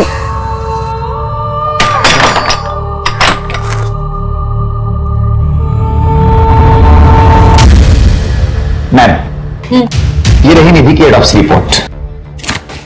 ये फर्स्ट रिपोर्ट और ये डिटेल रिपोर्ट। ऑटोप्सी रिपोर्ट के मुताबिक निधि के सर पर काफी गहरी चोटें थी, 4 चोटें। और इनिशियल इन्वेस्टिगेटिंग ऑफिसर्स की थ्योरी थी कि ये चोटें कुएं में गिरने की वजह से भी आ सकती है। तो इस थ्योरी का प्रैक्टिकल करके देख लेते हैं।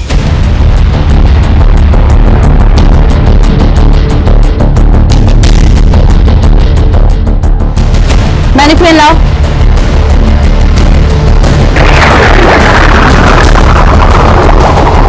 सर, एक तरफ अगर एक कॉन्शियस इंसान पानी में डूबने से मरे और दूसरी तरफ एक अनकॉन्शियस इंसान पानी में डूबकर मरे, तो दोनों ही हालातों में काफी फर्क होता है।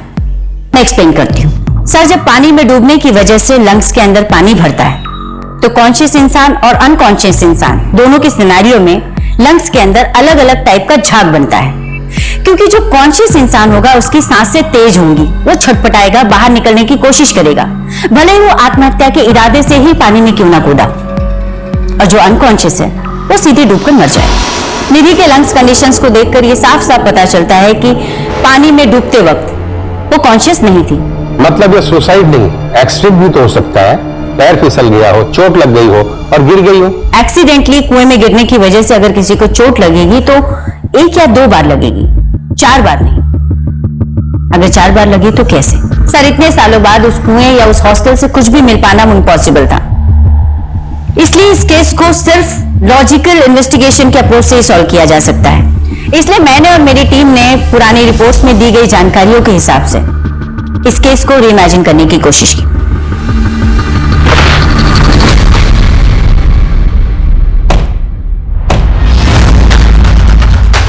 रिपोर्ट्स के मुताबिक निधि का बेड ये था, और सुबह के करीब 4 बजे जब सब लोग सो रहे थे, निधि यहां बैठकर सम सॉल्व कर रही थी।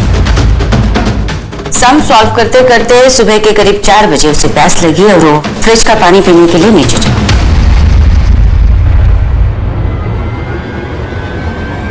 जया के दिए हुए स्टेटमेंट के हिसाब से जया सो रही थी, पर उसने निधि को कमरे से बाहर निकलते हुए देखा। इसका मतलब निधि कमरे से निकलकर पानी पीने के लिए मेस की तरफ गई होगी।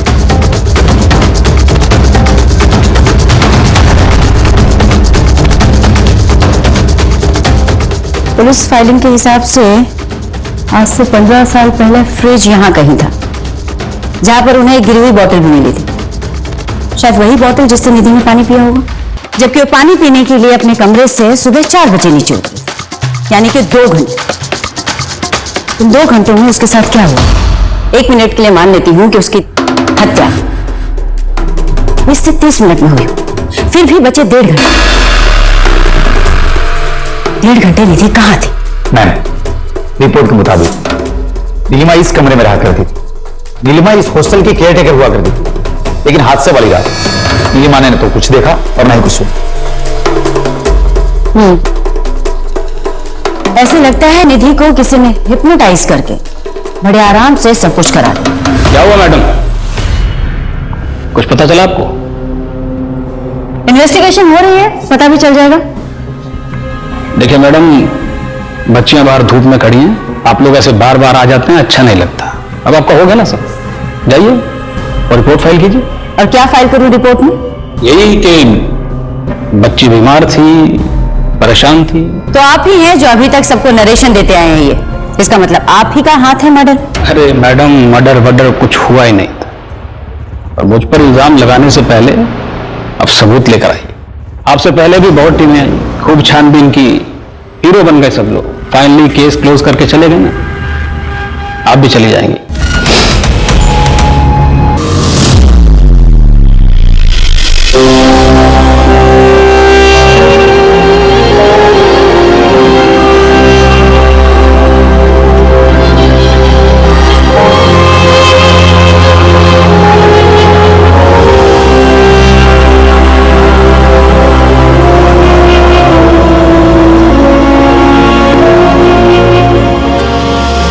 क्राइम सीन की फोटोज तुमने ही खींची थी ना? कुछ अजीब सा लगा था तुम्हें, जिससे हमें ये पता चल सके कि एग्जैक्टली उस रात हुआ क्या था? आपके पास डेड बॉडी के सिर्फ 3 फोटो हैं, मैंने 7 सबमिट किए थे। 7? पर पुलिस फाइल में तो इसका कहीं कोई जिक्र नहीं है। लड़के के गले पे नाखून के निशान थे, उसके सिर के पीछे जो चोट लगी थी वो लंबाई में कट था। तो बाकी की 4 फोटो तुम्हारे पास हैं? 15 साल हो गए मैडम। उस वक्त हमारा काम सिर्फ रील पे चलता था। रील और कैमरा दोनों तोड़ दिए गए हमारे। किसने तोड़ा? आपकी हर एक टीम को बताया था मैडम। पहली टीम पर ऊपर से बहुत प्रेशर था, शायद कोई पहुंचा हुआ आदमी शामिल था। स्टेटमेंट दोगे? कितनी बार दूं सर? ठीक है मैडम, दे देते हैं, लेकिन होगा क्या? आपके पास भी किसी ऊपर से फोन आएगा और आप भी स्टेटमेंट सबमिट नहीं कर पाओगे। पहुंचा हुआ आदमी? आखिर कौन है ये पहुंचा हुआ आदमी जिसने आज से 15 साल पहले पुलिस रिकॉर्ड, स्टेटमेंट सब कुछ मैनेज कर लिया? जरूर पहले की टीम पर इस आदमी का दबाव रहा होगा, कहीं हम पे भी ये दबाव बनाया तो नहीं। मैं अब 15 साल हो चुके, मुझे नहीं लगता कि अब वो कुछ कर पाएगा। पर फिर भी अगर हम पे कोई प्रेशर आया तो फिर तो और अच्छा, हमें आसानी होगी उसे ट्रैक करने में। मैडम, पिछले 15 सालों में टीवी पर न जाने कितने सारे केसेस सुने, सबको इंसाफ मिला, कुछ नहीं तो अरेस्ट तो हुआ, लेकिन मेरी निधि को आज तक इंसाफ नहीं मिला। सर, माफी चाहती हूँ, आपको अपनी बेटी के इंसाफ पाने के लिए इतना लंबा इंतजार करना पड़ा, बट आई प्रॉमिस कि मैं पूरी ईमानदारी से इन्वेस्टिगेशन करूंगी, एक भी पहलू नहीं छोड़ूंगी। बेटी के खोने का दर्द क्या होता है मैं समझ सकती हूँ, मेरी भी एक 6 साल की बेटी है। सर, मैं जानना चाहती हूँ कि इन 15 सालों के दौरान जो भी टीम इन्वेस्टिगेशन कर रही थी, कभी भी आपको ऐसे महसूस हुआ कि उन पर कोई दबाव डाला जा रहा है, उन्हें प्रेशराइज किया जा रहा है कि वो केस को रफा दफा कर दें?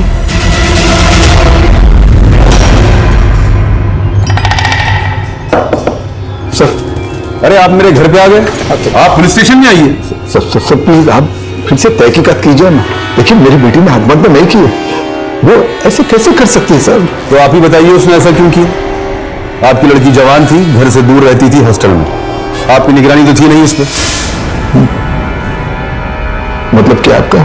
मतलब ये है कि हमने हॉस्टल के आसपास पता किया था, किसी लड़के के साथ घूमती थी, वो भी मोटरसाइकिल पर। वो तो आपकी इज्जत के बारे में सोच के मैंने डॉक्टर से कहा था कि इसकी सेक्सुअल एक्टिविटी के बारे में रिपोर्ट में ना लिखे।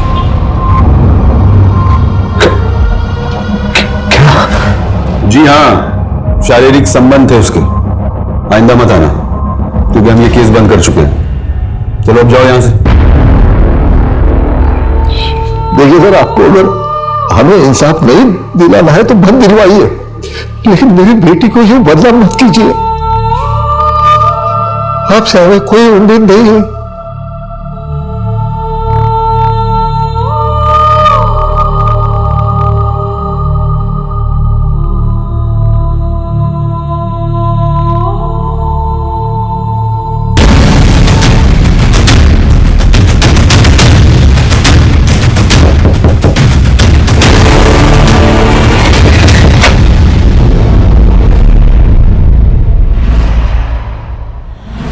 फिर नई टीम, आप भी तहकीकात कर लीजिए, लेकिन होने वाला कुछ नहीं। हमने जो चार्जशीट फाइल की थी वही एक्यूरेट थी मैडम। निधि रस्तोगी केस में काफी मेहनत की है तुमने। Thank you. थैंक यू किस लिए? मैं यही पूछने आई हूँ कि इतनी मेहनत किस लिए की? डेफिनेटली केस सॉल्व करने के लिए तो नहीं की। मैं कुछ समझा नहीं मैडम। प्रमोद, लगता है तुम्हें तुम्हारी भाषा में समझाना पड़ेगा। प्रमोद, ये बात तुम भी जानते हो और मैं भी कि निधि ने आत्महत्या नहीं की थी, बल्कि उसका खून हुआ था। और इस हत्या को आत्महत्या की शक्ल देने के लिए पहले उसके सर पर 4 बार वार किया गया, उसके बाद में उसे कुएं में फेंक दिया गया। तुमने तो उसकी रिपोर्ट तक को मैनिपुलेट किया। अब सच सच बताओ कि ये सब तुमने किसके इशारे पे किया? आज से 15 साल पहले सिस्टम की वीकनेस का फायदा उठाकर तुमने एक बहुत बड़े अपराध पर पर्दा डाला था। मैं उन सबके नाम जानना चाहती हूँ। ये आप क्या कह रही हैं? मैंने ऐसा कुछ नहीं किया। और फिर उस समय तो ये केस सुसाइड लगा था। प्रमोद, निधि का अपने कमरे से निकलकर नीचे मेस रूम तक जाने और उसकी डेथ के टाइमिंग के बीच में 1.5 से 2 घंटे का गैप है। मैं जानना चाहती हूँ कि इस 1.5-2 घंटे के बीच में क्या हुआ था। आत्महत्या करने से पहले लड़की सोच रही होगी कि उसे क्या करना है, कैसे करना है। और वहाँ हॉल में जो सामान बिखरा था वो? उसने कुछ किया होगा, कुछ सोचा होगा। भाई उस समय तो सीसीटीवी कैमरे भी नहीं होते थे। अच्छा, तो तुम सिर्फ सीसीटीवी के बिहाफ में इन्वेस्टिगेशन कर। गुड, जल्दी मुलाकात हो अरेस्ट वारंट के साथ। और तुम अच्छी तरीके से जानते हो तुम्हारे डिपार्टमेंट से कहीं ज्यादा मशहूर हमारे डिपार्टमेंट की खातिरदारी।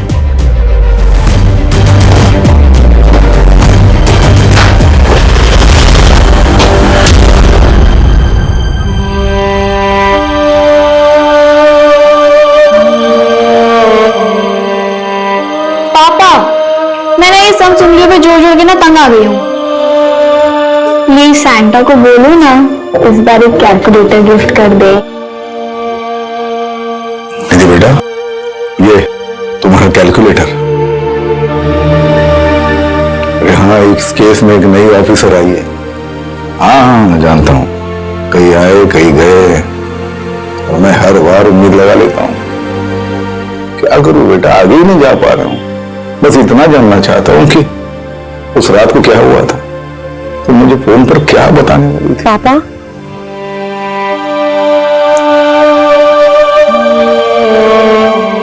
हर बार यही सोचता हूँ कि अगर थोड़ा सा फोर्स करके उसी रोज पूछ लेता, क्या पता शायद दूसरे दिन मैं तुम्हें मिलने चला आता और शायद आज तुम हमारे साथ होते।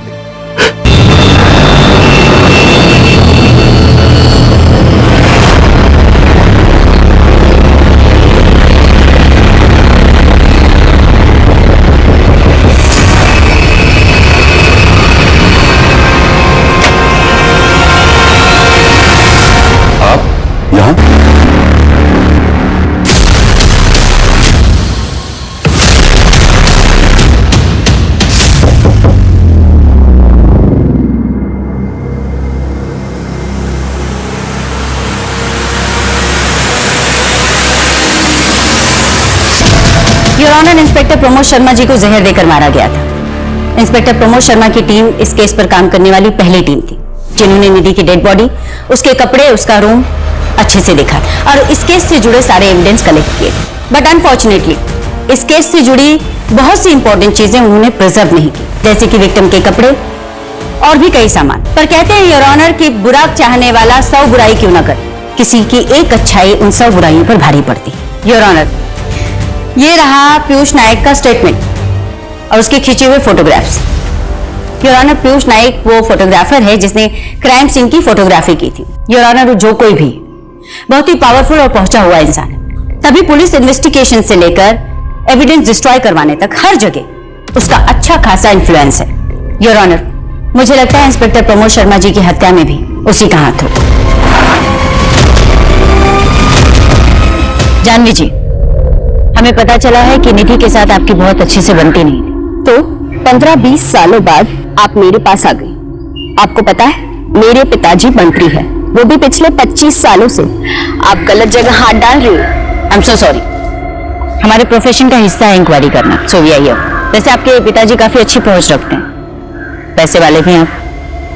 अब आप सही समझ रही है, आपको कुछ जरूरत हो तो बताइए। जी नहीं, थैंक यू। मैडम जी, चाय तो पी के जाइए नेक्स्ट टाइम, पक्का। इसके बाद की कुंडली निकलवाओ। अगर ये लोग इतने पहुंचे हुए हैं तो जानवी जरूर इस केस में इन्वॉल्व होगी।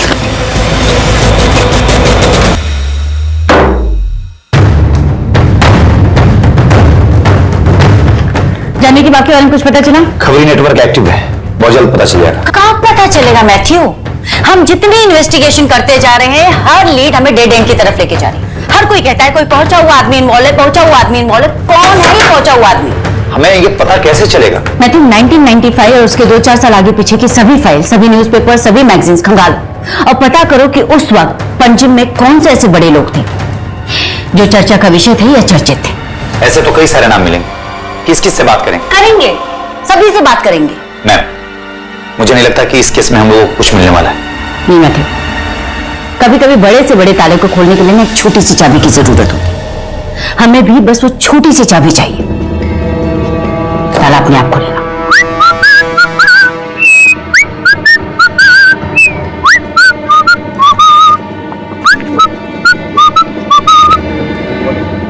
एक्सक्यूज मी दोस्त, पैराग्लाइडिंग करेंगे? पैराग्लाइडिंग बोले मैम, अपना जेस्की है, स्कूबा डाइव है, सब एकदम पैकेज में करा दूंगा, डिस्काउंटेड।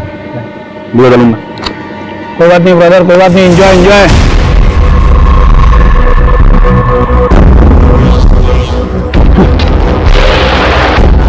अब घर पे उड़ के जाना।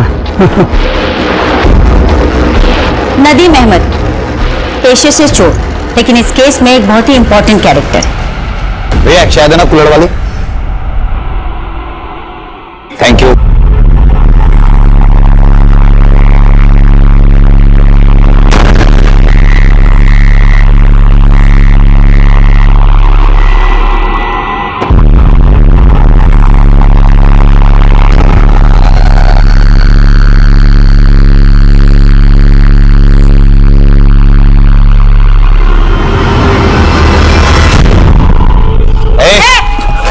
भागता कहाँ है? मैंने कहा था ना, ये चोर नहीं जादूगर है। पर आप लोग हो कौन? Special unit. वो जो टीवी पे बताते हैं वो? गोवा सुर्खियां। आज से करीब 18 साल पहले तूने स्टेटमेंट दिया था कि तू चोरी करने के इरादे से एक गर्ल्स हॉस्टल में गया था और वहां तूने कुछ और देखा। क्या देखा? नदीम अहमद। तो चोर का कैरेक्टर क्वेश्चनेबल है। योर ऑनर, पिछले 20 सालों से जिस केस में कोई जवाब नहीं मिला, वहां पर चीजें क्वेश्चनेबल तो दिख रही हैं। वैसे हमने इस चोर पर आंख बंद करके भरोसा नहीं किया है। नदीम, कहाँ है तुम्हारा बंदा? वो देख मैडम, आ गया। मैडम, ये असलम है, न्यूज़पेपर और दूध बेचने का काम करता था। असलम, जरा बता मैडम को सुबह तुमने क्या क्या देखा था?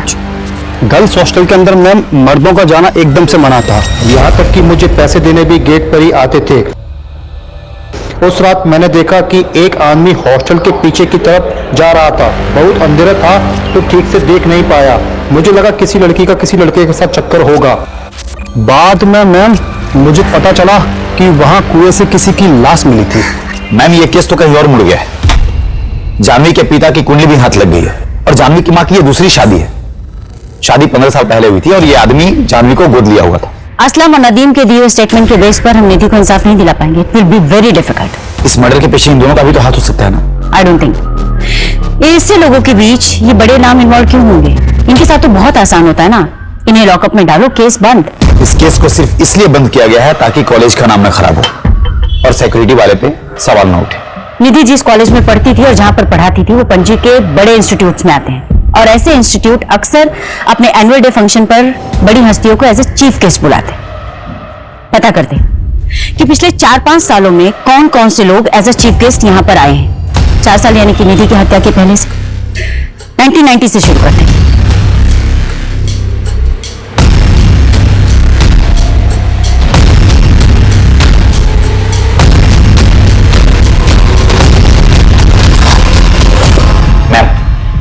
मैंने सारे फोटोज देखे और इन फोटोज में मुझे कुछ पावरफुल लोग दिखे, लेकिन कनेक्शन कैसे ढूंढ दिखे? मैथ्यू, मुझे लगता है ना कि हमें नए सिरे से शुरुआत करनी चाहिए।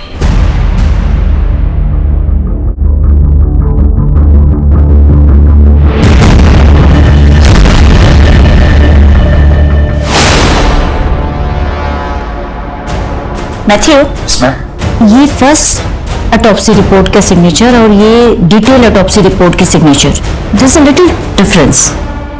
थोड़ा मैन्यूट सा फर्क है।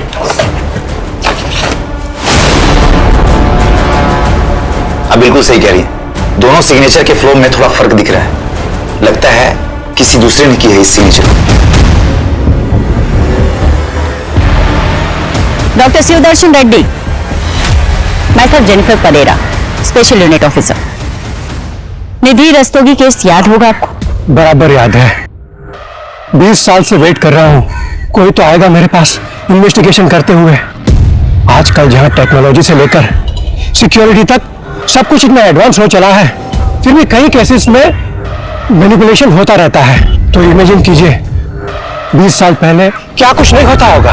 आपका मतलब है इस केस की पोस्टमार्टम रिपोर्ट के साथ भी मैनिपुलेशन हुआ? रेप, उस बच्ची के साथ रेप हुआ था। तो ये बात ऑटोप्सी में क्यों नहीं लिखी गई? लिखी गई थी, मगर कोई तो था जो ये चाहता था कि रिपोर्ट से ये सब कुछ मिटा दिया जाए। क्या आप हमें उसका नाम बता सकते हैं?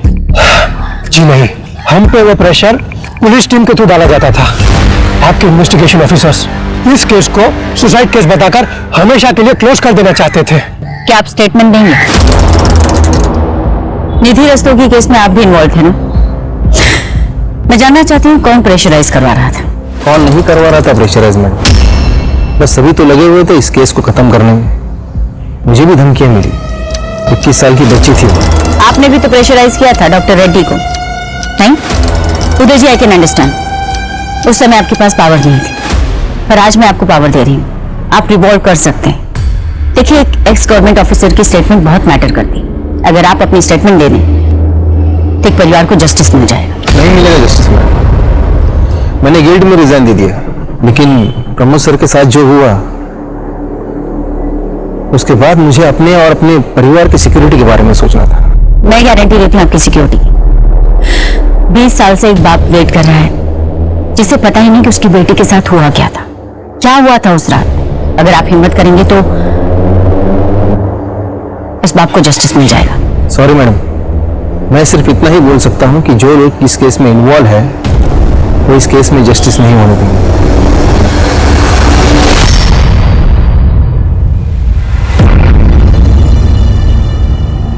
लगता है हमें भी इस केस को सॉल्व करने में 20 साल लग जाएंगे। पता काफी लोगों को है, पर कोई कुछ नहीं कहना चाहता। नीलिमा इस हॉस्टल की केयरटेकर हुआ करती थी, लेकिन हादसे वाली रात नीलिमा ने न तो कुछ देखा और न ही कुछ सुना। निधि का रेप हुआ था ना, हॉल में सामान भी बिखरा पड़ा था और नीलिमा का कमरा मेस रूम के बगल में। माना कि वो सो रही थी और कुछ तो आवाज सुनी हुई उसने। मैथ्यू, वो नीलिमा की फाइल देना, उसकी पिक्चर सर। ये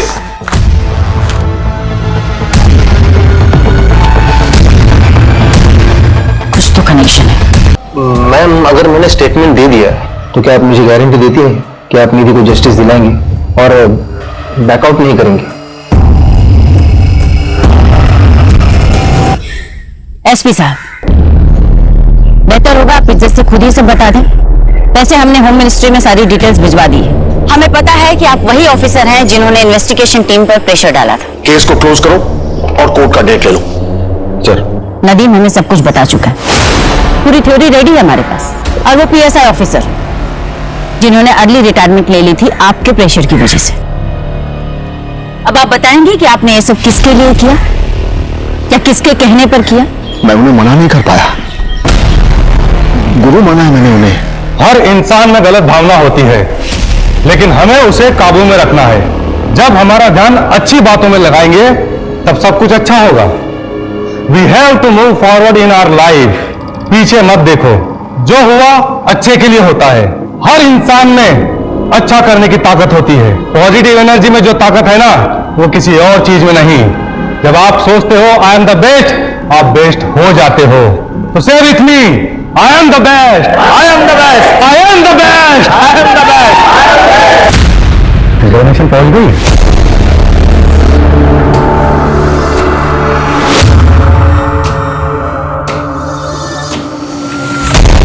गुरुजी उस दिन किसी को भी याद कर सकते थे, लेकिन उन्होंने मुझे बुलाया। मेरे तो भाग्य ही खुल गए।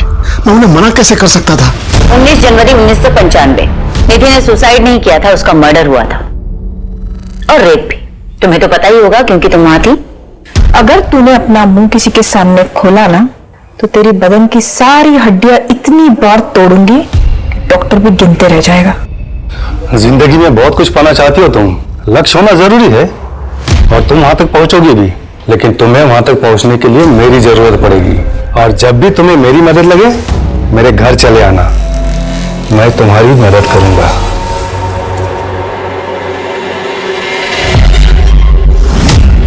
आज जब गुरुजी आए थे ना तुम सबसे मिलने, उन्हें तुम बहुत पसंद आई। पता है इतनी छोटी सी उम्र में तुझे प्रिंसिपल बनाने का सोच रहे हैं। 6,000 रुपए महीने कमाएगी तू, लाइफ तो सेट है तेरी। फिर अपनी छोटी बहन को भी ले आना। गुरुजी का दिल बहुत बड़ा है, उसे भी आशीर्वाद दे देंगे। दिमाग खराब है ना, मैं तुम सबके पोल खोल दूंगी। सबको पता चलना चाहिए कि यहाँ पे क्या चालू है, ताकि कोई अपनी बेटी बहन यहाँ ना भेजे। तो उसने मना किया इसलिए मार दिया उसे? नहीं, इसलिए नहीं। तो किस लिए मारा था? क्या हुआ था उस रात? सर, निधि एक कराटे चैंपियन थी। इन्हें पता था कि उसके होश में रहते ही उसका कुछ नहीं बिगाड़ सकते। इतना ही नहीं, इस केस से जुड़े सारे एविडेंस डिस्ट्रॉय किए, जिसकी वजह से इस केस को सॉल्व होने में 2 दशक यानी कि पूरे 20 साल लग गए। और इन्हीं लोगों ने इंस्पेक्टर प्रमोद शर्मा को भी जहर देकर मार डाला। और ये सब सिर्फ इसलिए क्योंकि 16 जनवरी 1995 को यानी अपनी मौत से ठीक 3 दिन पहले निधि गलत समय पर गलत जगह जा पहुंची, जहां पर उसने कुछ गलत होते देखा। स्पेशल यूनिट के इन्वेस्टिगेशन को सुनने के बाद अदालत इस नतीजे पर पहुंची है कि निधि रस्तोगी ने आत्महत्या नहीं की थी, बल्कि उसकी हत्या हुई थी। 21 साल की निधि रस्तोगी, जिसके आगे पूरी जिंदगी थी, जो अपने सपनों को पूरा करने के लिए पूरी मेहनत कर रही थी, उस बच्चे की हत्या के इल्जाम में ये कोर्ट नीलिमा पेंडेकर, संजय शर्मा और कमल जैन को उम्र कैद की सजा सुनाती है।